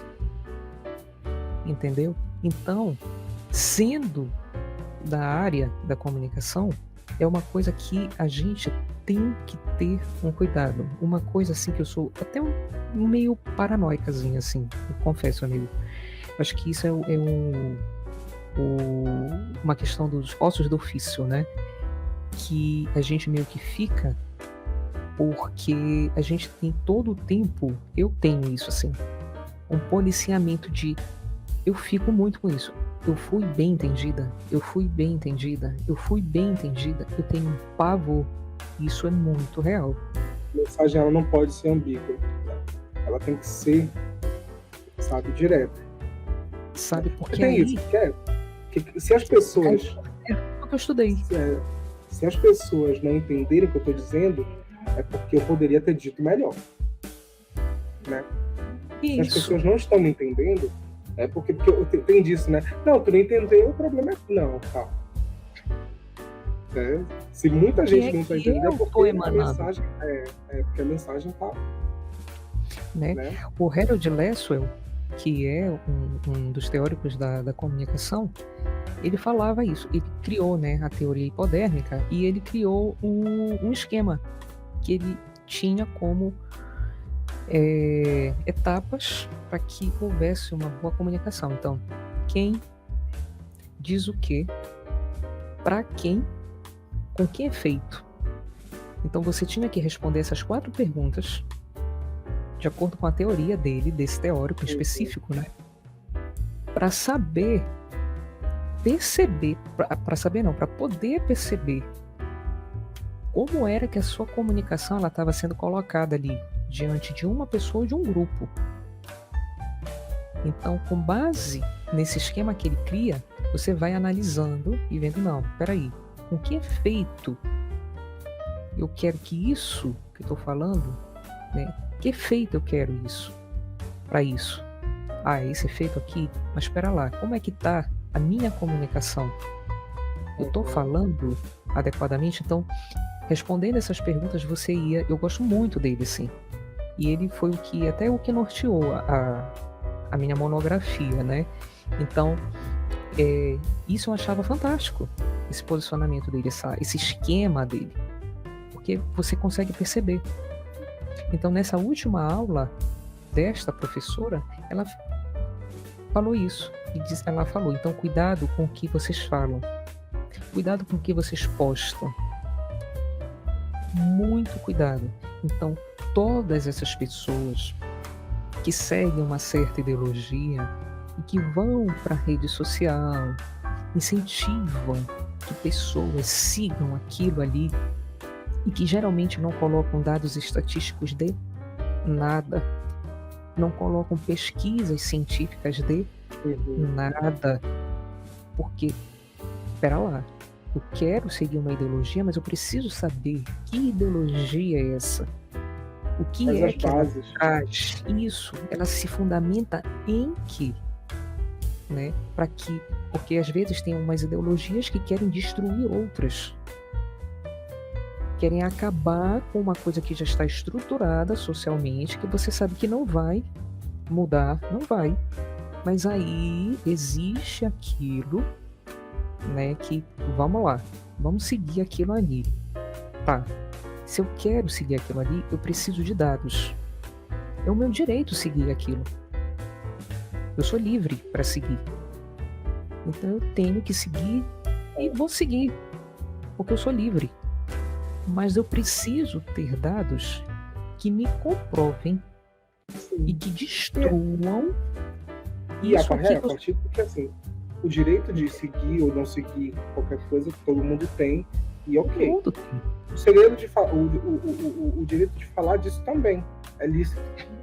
Só Isso. que a partir do momento que você está advogando, né, que você está defendendo, que você está inclusive falando que o seu é o certo e o outro é o errado, você precisa de dados e de coisas que vão E até comprovar, e, pra... e só para.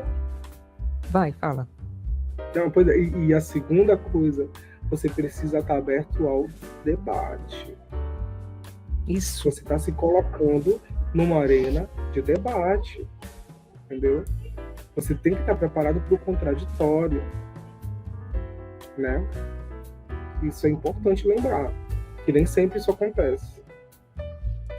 Né? Então, eu quero ter aquele segmento ali, mas eu preciso de embasamento. Até porque alguns, né, que saem por aí disseminando coisas, na maioria, eles não mostram nada, gente. Nenhum tipo de dado, nenhum tipo de referência bibliográfica, nada. É tudo muito vago. Muito assim, sabe? É uma coisa que meio patina, na maioria das vezes. E se eu quero promover uma revolução, eu quero revolucionar, vamos supor, eu tenho um viés ideológico X, que esse viés vai promover uma mudança social. Se eu quero promover isso, eu tenho que, no mínimo, ter embasamento teórico. No mínimo. Porque eu não vou sair falando groselha aos quatro ventos para promover uma mudança que eu quero que seja social, porque, gente, uma mudança social é uma coisa muito grave. Uma revolução social é uma coisa muito grave. E que ela não vai acontecer do dia para a noite sem nenhum fundamento. Tá, eu quero seguir essa ideologia, mas que tipo de fundamento isso tem? Várias pessoas reunidas, seguindo a mesma coisa, mas sem base? Não. Eu quero mudar. Então eu vou atrás do conhecimento, da informação. Porque, repetindo, você tem o direito, eu tenho, um amigo tem, de seguir o que nós bem entendermos. Nós somos livres. Livres. Mas a partir do momento que eu quero promover um ato revolucionário, né, na esfera social, eu preciso de uma coisa mais embasada. Isso daí você não pode tergiversar. Não pode, porque aí vai ficar num oba-oba. Ei, vamos seguir essa ideologia aqui, vamos formar grupo, vamos. E aí? Não é? E aí? E aí, voltando um pouquinho para a música, mas ainda linkando com a nossa digressão, que a gente falou de não demonizar e não idealizar as coisas, também para a música.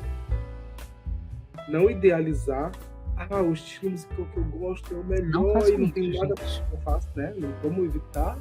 E também não demonizar o outro. Esse estilo ali. E isso sobre demonização de música e tal. Aquele disco das Patroas, o último da Marília Mendonça. Sim. Aquilo ali, eu vou te falar um negócio. Tem 3 músicas que me chamam muito a atenção ali. Tu já ouviste, eu acho, amigo? Já ouviste esse? Eu não ouvi todo, eu ouvi algumas músicas. Algumas músicas eu também ouvi. Eu acho que tu deve ter ouvido as 3 principais, que foram as mais tocadas, né, na época da divulgação. E essas 3 músicas me chamam muito a atenção. Não é, gente, o estilo de música que eu ouço. Né, eu não gosto assim muito. Para mim, não é agradável esse tipo de estilo de ouvir, né? Mas tem 3 músicas que me chamam muito a atenção por uma questão melódica, que é Esqueça-me se for capaz. Aham.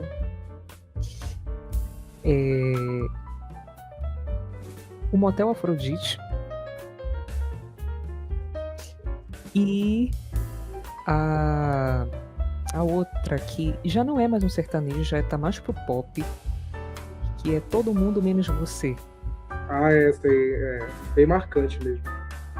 Gente, eu acho essas músicas em termos de melodia, assim, se você não gosta do estilo, se desprende um pouco, assim, e escuta, sabe, essas 3 músicas. Essa do Esqueça-me se for capaz, eu imagino sempre assim, quando eu ouço, um arranjo de cordas, de cellos e violinos tocando aquela música, assim. Eu imagino muito isso, e eu acho que ficaria lindo. Ai, mas espera aí, fala de cornice, de... Tá, fala porque... Ok, Mas, gente. a cornice, todos os estilos musicais praticamente falam. Tem Sim. cornice no samba, na MPB, na bossa nova. Bossa nova. Tudo tem cornice. Tudo tem cornice. Marisa Monte cantando Depois de Sonhar Tantos Anos, não sei o que, Vou trocar seu retrato por o de outro alguém. Tudo tem cornice. Tudo tem cornice. Entendeu? Temática tá aí. Te desprende, sim, tá? E eu acho linda a melodia dessa música, a introdução dessa música eu acho fortíssima. Aquele acordeon puxando as notas, tá? Aquele acordeon puxando as notas. A gente vai ouvir, amigo, Bora marcar pra gente fazer um react. Assim. A gente vai fazer um react, tá? A gente vai fazer um react desse vídeo e a gente vai postar os cortes na nossa página aqui do YouTube e também do TikTok, que a gente tá lá também. E a gente vai fazer um react porque merece, porque essa música é muito, muito boa, gente. Você que não gosta, tá, de sertanejo, sertanejo, é boa sim. É boa. E quem tá falando é uma pessoa que não gosta, tá? Mas eu gosto muito dessas 3, amigo. Isso pra gente ver que música boa e música ruim tem todos os estilos. Né? Todos. Todos os estilos tem música boa e música ruim. Tem muita coisa que eu não gosto, diga-se de passagem. Tem coisas que eu não gosto da Bethânia, tem coisas que eu não gosto da Maria Rita, tem coisas que eu não gosto da Marisa Monte. E é assim mesmo, gente, que o negócio flui, entendeu? Zero preconceito. Ouça. A música é pra sentir. Se te tocou, pronto, valeu. Cumpriu a missão dela. Tem umas músicas do Falcão que eu piro. Adoro. Motel Afrodite é outro também, que tem uma melodia muito boa. Muito boa. Aqui. Ou então, vou esperar o react. Muito boa. Vou me guardar. Eu escolhi esperar. Motel Afrodite, Todo Mundo Menos Você, que já é um popzinho. Todo mundo. E eu acho, detalhe, as gêmeas fazem um back vocal lindo pra Marília ali. Gente, essa música é ótima. Casou muito. Elas muito entrosadas no palco também, muito. Né? E Motel Afrodite, claro, tem aquela letra, de novo, da cornice e tal, papapá. Mas, gente, é muito boa. Muito boa. É a mesma coisa. Eu imagino, toda vez que eu escuto assim, um arranjo de cordas, sabe, assim, uma orquestra ali por trás tocando aquela música, eu já imagino, assim, aquela base de um piano. Amigo, é muito boa. Faremos o react. Sim. E não será tema do podcast, tá, gente? Vai ser uma coisa à parte. Vocês vão receber aí ao longo desses dias. Em algum momento desses dias aí vocês vão receber isso. O interessante é que quem está acompanhando os episódios, né, já percebeu que a gente tem ideias durante o negócio aqui, né? É durante mesmo. É durante, porque a gente fala mesmo e as ideias vão surgindo. E é isso. Inclusive, as coisas, olha, às vezes a gente pode falar umas besteiras aqui, coisas que não estão certas, tá? Coisas que, se vocês pesquisarem, pode ser até diferente. Por quê? Porque a gente não faz uma pauta, um roteiro prontinho para ficar falando. Não tem, tá? A gente surge na cabeça e a gente vai falando. Entendeu? Amigo, a gente tá sendo a gente tá zero máscara, zero tudo aqui. A gente tá batendo um papo. Porque essa é a intenção, é ser descontraído mesmo. Como se a gente estivesse aqui numa mesinha, um de frente pro outro, trocando uma ideia e o negócio vai fluindo e vocês vão agregando também nos comentários. E é isso. A gente não tá aqui encenando um personagem. A gente tá sendo Marcela e Eric. É isso, amigo? Sim. A gente não tá aqui também como âncora de jornal, não. Isso. A gente tá... Por isso que a gente sempre fala, dê um Google. Pesquisa. Vão atrás. Sempre vão lá atrás da informação. Sempre. Olha, aconteceu várias vezes. A gente falar aqui, a gente... eu acho que é tal coisa. Quando a gente vê, não, é outra, é isso aqui.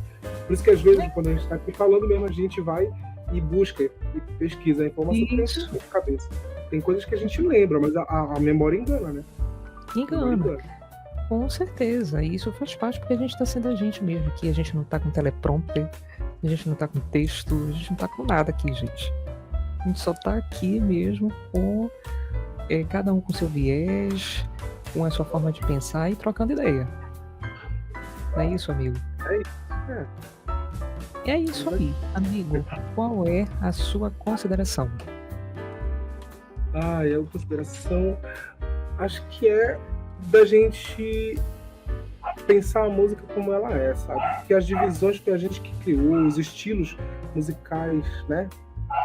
Mas a música, ela tem os elementos básicos dela e que toda música todo estilo musical pode ter uma melodia boa, todo estilo musical pode ter uma letra boa, todo estilo musical pode ter um ritmo, uma percussão interessante, né? E tudo isso é música, em todos os estilos. Entendeu? Isso. Eu sou menos apaixonada preconceito, por música. Né? Isso. Zero preconceito. Como eu falei para vocês, falei aqui de Marília Mendonça, Maiara e Maraísa, uma pessoa que não é muito simpatizante desse gênero, mas que escuta numa boa. Gosto dessas 3 músicas. Gosto. Muito. Faremos o react e música, gente, é sensação. É só a gente imaginar quando a gente não conhece. Tá ótimo. Quando a gente não conhece o idioma, amigo. A gente não conhece o idioma e a música te pega. Então é isso. A música, o cara, nossa, essa música é linda, é a sensação. A letra, o cara tava falando do dia que ele tava coçando o furico lá, mas tu tá lá chorando. Por quê? Porque a letra é a sensação que a melodia é a melodia, isso. Que na verdade, o que pega a gente é sempre a melodia, não é o verbo, é a melodia, não é o que está sendo ali dito em verbo, é a melodia, gente. Se sentiu, pronto, tocou, a música cumpriu a missão. E esse negócio de não ter preconceito, pra vocês terem uma ideia, eu semana passada, domingo mesmo, eu tava escutando, eu vou de um gospel para uma Margareth Menezes, para um Tico Anjo, e vou na maior naturalidade. Eu vou assim mesmo, eu escuto um Voz da Verdade, depois uns Tico Anjo deixa a girar, depois, sabe, eu vou misturando. Ele é de boa. Ele é. Maravilhosa essa música, diga-se de passagem, viu, gente? A gente vai. Tu sabe a gente vê, a gente já tá assim já. A gente já tá fazendo a coreografia. Já tô que nem Margareth já. Olha, uma música que me ocorreu agora pra fechar aqui é aquela aquele axé velhíssimo, da década de 90. Tô meio rouca, tá, gente? Tô meio rouca, minha voz já tá falhando. Mas é mais ou menos assim. Jura, jura. Te lembra dessa, amigo? Que me dá o seu amor. Que me dá o seu amor. Te lembra? Aham, Que sei. me dá. Que me dá, que me dá. Essa música é muito fofa, gente. O seu beijo tem o gosto da verdade. Lembra, amigo? Essa cantora sumiu. Quem era a Sarah Sumiu. Jane? Quem era? Eu não sei o nome dela. E essa música fez muito sucesso. Tem. Ela tinha tum tum tum bateu, tum tum tum bateu, tum tum tum bateu. A saudade que bateu que doeu, lembra? Aham, E- sim, sim. E lembrei disso agora, que olha só, a mente foi lá. É muito boa essa sensação, né, da gente escutar uma música que a gente tinha esquecido que existia e a gente vai e Gente. escuta ela de novo, do nada. É muito. Do nada. Gente, música é sensação. Eu sou apaixonada por música. Tenho música tatuada na pele já. Entendeu? Então, gente, é isso. Música é isso. Sinta. Sinta a música. Sinta. Sinta a Bateu. música Pronto. e se perceba também dos movimentos que ocorrem por detrás das músicas, porque nenhuma música brota na sua frente enviada pelos anjos, nem pelos demônios. Elas chegam via mercado, na maioria das vezes, e o mercado, né? Ele não é movido. Se tem uma coisa que o mercado não é movido, é pelas sensações. Ele é movido por money, então por interesses, né? Exatamente. Financeiros e Então, ideológicos também. Então, é só para ficar com esperto. certeza. Mas sim, com a música também. Tem música que é ideológica, mas que é muito gostosinha de ouvir, e vamos ouvir, mesmo assim. Não é para deixar de ouvir, não. Se gostou, Não. ouve. Mas ouve A minha- consciente. Isso. Na verdade, amigo, o resumo é: sinta a música. Essa que é a mensagem final. É. Sinta. Sinta. Sinta a música. E é essa a mensagem que fica aqui, gente, desse nosso encontro dessa sexta-feira. Então é isso. Comenta, compartilha, engaja, doa se quiser. Como eu falei ainda há pouco, eu vou deixar aqui o Pix, amigo, que eu lembrei. Sempre fixado para a galera que tá no Spotify ouvindo. Vai ficar fixado lá na aba de descrição dos episódios. Vai ficar lá a chave Pix para a galera já contribuir caso queira. E a gente está no TikTok também, que é @podefalarmesmo10. Tudo junto. Então é isso, gente. Fiquem bem. Apoiem Vamos o por nosso. aqui. Cuidado com os perigos Cuidado. noturnos. É preciso estar atento e forte. Lembre-se disso. Lembre-se disso, né? E até semana que vem para semana. mais um encontro. E se liguem aí que a gente vai aparecer no decorrer dessa semana em algum momento aí fazendo react da Marília Mendonça, viu? Uhum. Então, ó, se liguem. Beijo.